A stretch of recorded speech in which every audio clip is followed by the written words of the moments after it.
Estamos sendo envenenados diariamente. Fluoreto na água é veneno. Chega! Todos os profissionais de dedetização sabem ainda que o flúor é o mais eficiente veneno para matar ratos.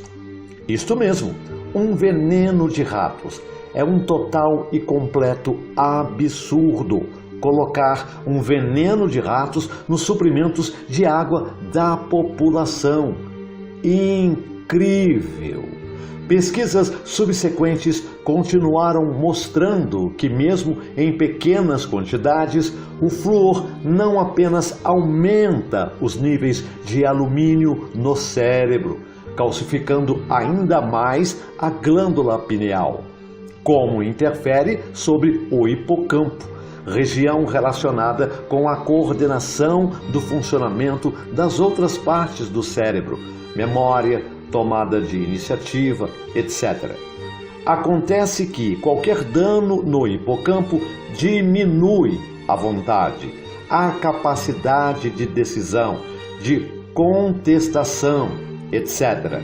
Isto é, torna qualquer pessoa dócil e submissa, embora também possa levá-la à loucura.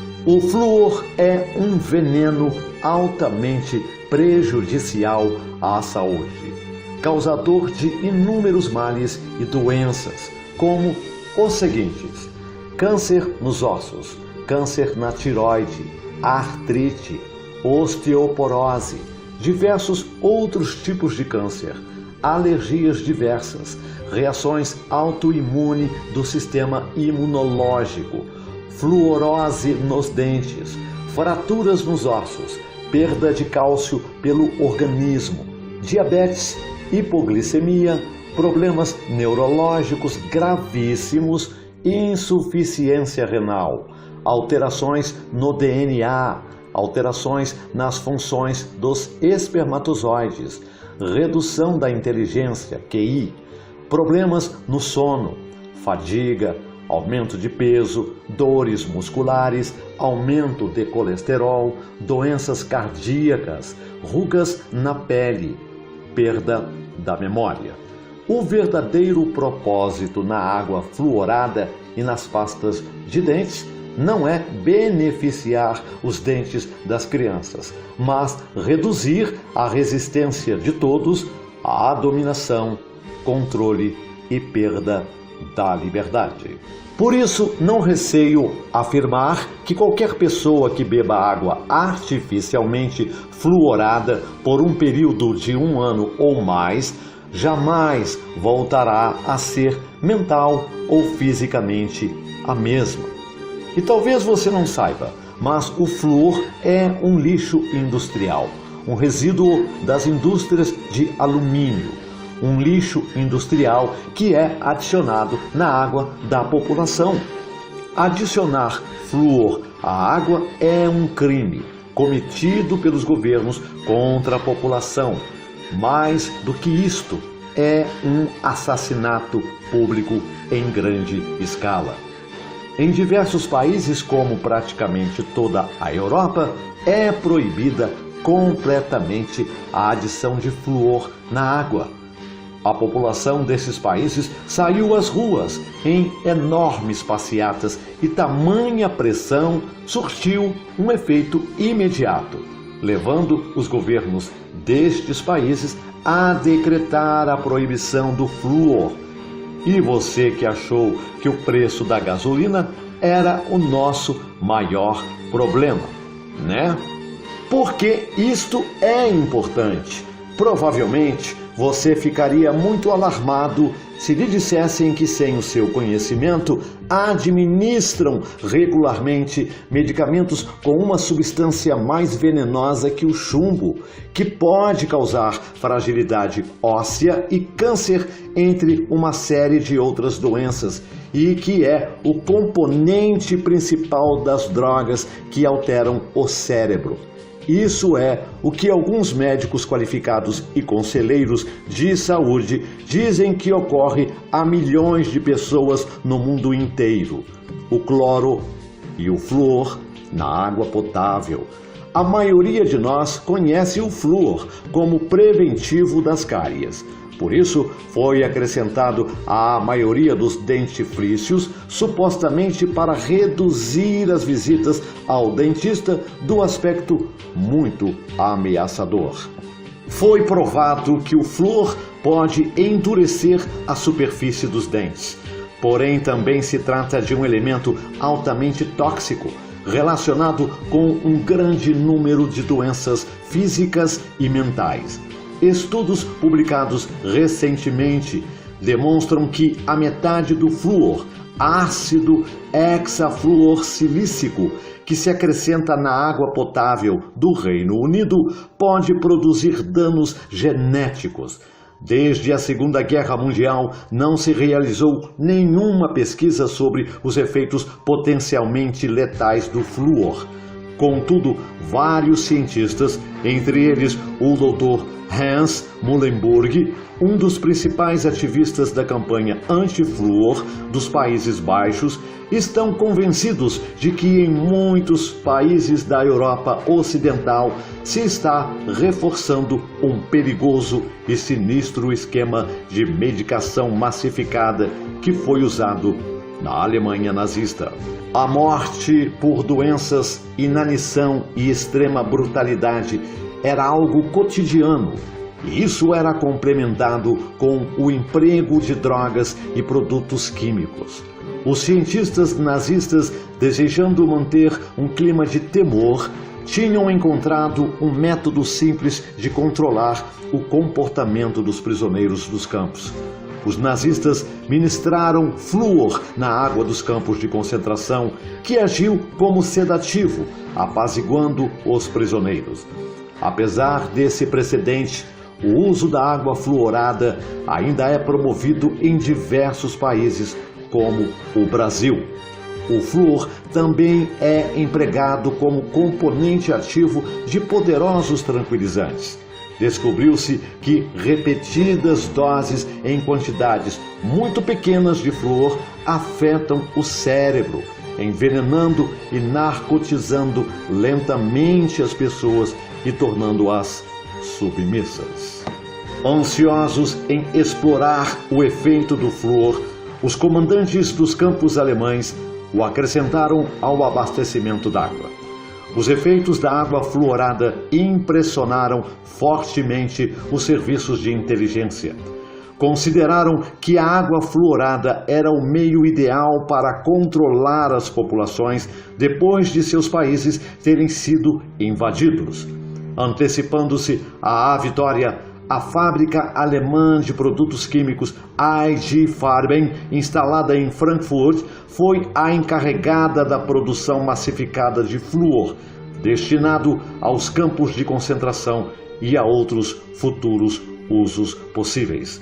No final da Segunda Guerra Mundial, os Estados Unidos encarregaram Charles Elliott Perkins, um pesquisador especializado em química, patologia e fisiologia, de estudar a técnica de controle da mente de IG Farben. Os russos também adotaram o esquema do uso do flúor para controle de massa através da medicação, porque adaptava-se perfeitamente aos seus planos de domínio do mundo. Perkins não envolveu a inteligência aliada nessa pesquisa sobre o controle mundial de mente dos russos. Porém, uma investigação mais detalhada da IG Farben e suas relações industriais revelam algumas conexões suspeitas. A IG Farben expandiu-se durante os anos 20 e estabeleceu laços através da Wall Street, com a companhia de automóveis de Henry Ford, com a General Motors de JP Morgan e com a Standard Oil, propriedade da família Rockefeller. Nos anos 30, milhões de dólares foram investidos nesses acordos e a relação continuou durante a Segunda Guerra Mundial. É interessante observar que nenhuma das fábricas e edifícios da IG Farben foram bombardeados, sabotados ou danificados pelos aliados durante a guerra. O pesquisador Ian Stephens disse que os comandantes das missões de bombardeio tinham instruções procedentes provavelmente dos altos escalões do governo dos Estados Unidos para evitarem esses edifícios. Porém, por qual motivo? Desde a depressão dos anos 20, as organizações como a Fundação Rockefeller e a família Ford tinham incentivado publicamente as políticas de controle populacional a longo prazo. Também se sabe que certo número de pessoas influentes do comércio e da indústria tinha investido grandes somas de dinheiro nos projetos da IG Farben antes e durante a guerra, entre elas a família Mellon. Essa família fundou a Mellon Institute em 1913 como uma organização independente para patrocinar avanços na ciência e na indústria. O Instituto também participou da descoberta do flúor como um maravilhoso preventivo das cáries dentárias. A família Mellon também fundou a Aluminium Company of America, Alcoa. O flúor é um subproduto altamente tóxico da fabricação do alumínio e a Alcoa foi processada com frequência por envenenar gado, colheitas e correntes de água. As medidas de segurança eram caras. Portanto, o que se podia fazer para eliminar esses custos e talvez até tornar os materiais residuais rentáveis? Segundo o pesquisador de flúor Ian Stephens, a primeira-ministra Margaret Thatcher triplicou o orçamento para o tratamento da água com flúor na Irlanda do Norte em meados dos anos 80. Stephen suspeita que isso não foi motivo por uma preocupação com a saúde dentária, e sim por uma tentativa de pacificar a população, tornando-a gado emburrecido. A Alcoa e outras indústrias produtoras de flúor financiaram a pesquisa, que parecia indicar que pequenas quantidades desse elemento não eram perigosas para os seres humanos. Inclusive, a pesquisa sugeria que o flúor protegia contra as cáries dentárias. Os incentivadores concentraram-se no que eles viam como vantagens para a saúde, ignorando por completo os desconhecidos e adversos efeitos cumulativos dessa substância tão tóxica. Os cientistas que trabalham para a American Dental Association, ADA, sob o patrocínio da Alcoa, continuaram promovendo o flúor, apesar do uso que os fizeram dele. Ainda que dezenas de cientistas e organizações de pressão questionassem as manifestações do grupo partidário do flúor, a opinião pública aceitou rapidamente as supostas qualidades do novo protetor dental. Diante da inquietação de muitos cientistas que questionaram os seus benefícios para a saúde, a ADA lançou uma campanha promovendo o uso do flúor. A aprovação do Serviço de Saúde Pública dos Estados Unidos reforçou a confiança na nova droga maravilhosa. E em meados dos anos 40, várias cidades dos Estados Unidos começaram a adicionar o flúor em seus abastecimentos de água. Os propagandistas obtiveram aprovações de instituições que recebiam protestos aos quais não davam resposta. E foi dado sinal verde para uma campanha a favor do uso do flúor em escala nacional. Desde o final dos anos 50, o Serviço de Saúde Pública dos Estados Unidos canalizou milhões de dólares dos contribuintes norte-americanos para promover o uso do flúor em outros países. E muitas nações aderiram ao projeto. Porém, a maioria dos países europeus deixou-o de lado e outros países que tentaram implantá-lo logo o abandonaram, devido aos seus efeitos adversos contra a saúde e a sua ineficácia geral. A crença comum é a de que o tratamento com flúor é efetivo por toda a vida. Porém, pesquisas demonstram que a sua proteção desaparece antes da pessoa completar 20 anos.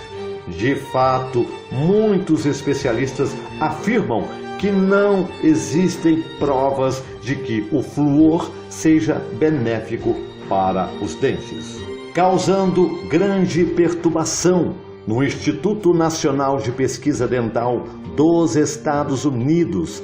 As análises independentes de um relatório do próprio Instituto de 1988 sobre os dados odontológicos de 39.107 crianças do país demonstraram que praticamente não havia nenhuma diferença no número de cáries entre as crianças que viviam em regiões onde esse tratamento não era aplicado. A pesquisa sobre os outros usos do flúor é reveladora. Os tranquilizantes, que vão desde os sedativos suaves prescritos para a depressão, até os poderosos medicamentos que alteram a mente, transformaram-se em uma indústria multimilionária. Mais de 60 tranquilizantes do mercado contêm flúor, aumentando profundamente a potência dos outros componentes desses medicamentos. O acréscimo de flúor no tranquilizante diazepam Valium produz um tranquilizante mais forte, o Rohypnol. Ambos são fabricados pela Roche, uma filial da ID Farben, juntos com outros medicamentos semelhantes. O potente tranquilizante fluorado Estelazine é empregado profusamente em asilos e instituições para doentes mentais em todo o mundo. À medida que se revela mais informação sobre o acréscimo de flúor na água, a ansiedade do público aumenta. Seus defensores dedicam centenas de estudos que provam a efetividade do flúor na prevenção contra as cáries dentárias. Porém, a União de Cientistas Profissionais da Agência de Proteção Ambiental dos Estados Unidos indica a existência de encobrimentos deliberados dos graves riscos para as populações, assim como a difamação e até a demissão dos cientistas que se atrevem a falar a verdade. Para a maioria dos dentistas, o uso do flúor é um medicamento maravilhoso, que oferece resistência à má higiene bucal e aos problemas de dieta. Para outros, trata-se de um método desleal e cínico para modificar nosso comportamento e de um meio que permite à indústria rentabilizar um perigoso produto residual. Muitos encaram o uso do flúor nos abastecimentos de água como um medicamento massificado, forçado. A negação dos riscos para a saúde por parte dos organismos oficiais faz com que alguns pensem que o uso do flúor serve como uma forma de controle social. Apontam a história do uso do flúor e seus vínculos documentados como sendo, talvez, um dos mais perversos regimes desse século. A testemunha. Dennis Edmondson usou o medicamento Expansil Expansule entre 1970 e 1976 para combater a asma provocada por sua exposição a produtos químicos clorados quando trabalhou no King's Royal Reefs durante a Segunda Guerra Mundial. O Expansil contém estelazine, um componente fluorado com grandes efeitos tranquilizantes. Perguntaram-lhe como sua vida foi afetada com o uso desse produto. Terrivelmente. O flúor em minha medicação aumentou sua potência em 25 vezes e diariamente tomei equivalente a 100 miligramas de flúor durante 6 anos. Posteriormente, foi diagnosticado que eu sofria de hipondilose, osteoporose, cifose, escoliose, espondilose, astefilose, coração grande, candidiase, glaucoma em um dos olhos e próstata calcificada. Também fiquei impotente sexualmente desde que comecei a tomar a medicação em 1970. E tive que abandonar meu trabalho como jardineiro em 1980 devido às dores na coluna e nas articulações. Desafiando o parlamento. Peter Hobson. Apesar da generalizada oposição, em 1973 estabeleceram-se na Irlanda do Norte 2 programas de uso do flúor. Porém, não foi guardado nenhum relatório de suas avaliações. O Ministério da Saúde admitiu que não havia sido realizada nenhuma pesquisa definitiva para avaliar os benefícios de cada um dos programas de uso do flúor aplicados na Irlanda do Norte. Com a ajuda da National Pure Water Association, foi solicitado ao deputado Peter Hobson que questionasse o parlamento sobre o acréscimo de flúor na água da Irlanda do Norte. O deputado fez as seguintes perguntas. A Câmara sabe que não há nenhuma pesquisa que prove a efetividade e a inoculidade do uso do flúor na água? A Câmara sabe que existe um relatório que prova a periculosidade e a ineficácia da água fluorada? Até agora, não se recebeu nenhuma resposta.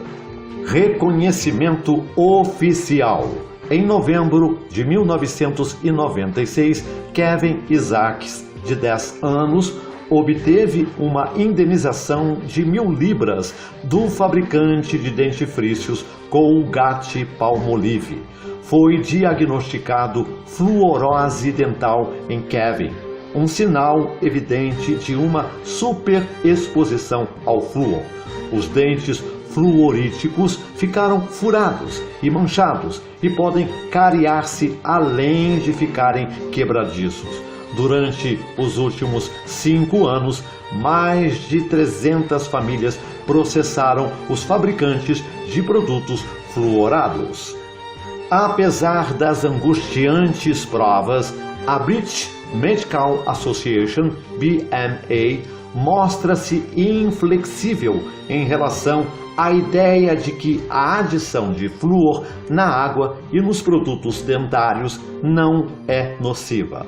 A BMA também pressiona o governo para que convença mais companhias de água do Reino Unido a acrescentar o flúor em seus abastecimentos.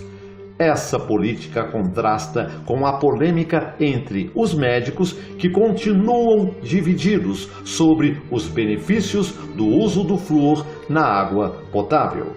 Realidades do flúor. O flúor é mais tóxico que o chumbo, cuja quantidade na água potável não deve superar 0,5 partes por milhão, ppm. O nível do flúor na água potável costuma ser da ordem de 1,5 ppm. Em um relatório da Universidade da Flórida é dito: uma solução de 0,45 ppm de fluoreto de sódio é suficiente para fazer com que as reações sensoriais e mentais fiquem mais lentas. Na Sicília, foi achada uma relação entre as regiões de alta concentração de flúor na água com a ocorrência de graves doenças dentárias. No Reino Unido, aproximadamente 5,5 milhões de pessoas bebem água fluorada artificialmente. A US Food and Drug Administration considera que o flúor é um medicamento não aprovado, para o qual não existem provas de inocuidade e de efetividade. Não o consideram como um nutriente essencial nas dietas. E você, o que acha disso? Ainda não acredita que existe um enorme mal nesse mundo ou continua acreditando nos seus líderes mundiais? Com certeza diriam a você se houvesse algo errado? Apareceria na Globo e em outras mídias? Não seja um gado submisso. Acorda! A Terra plana é apenas a pontinha do iceberg. É uma verdade que leva a diversas outras. Pense, questione, raciocine, seja livre desse domínio.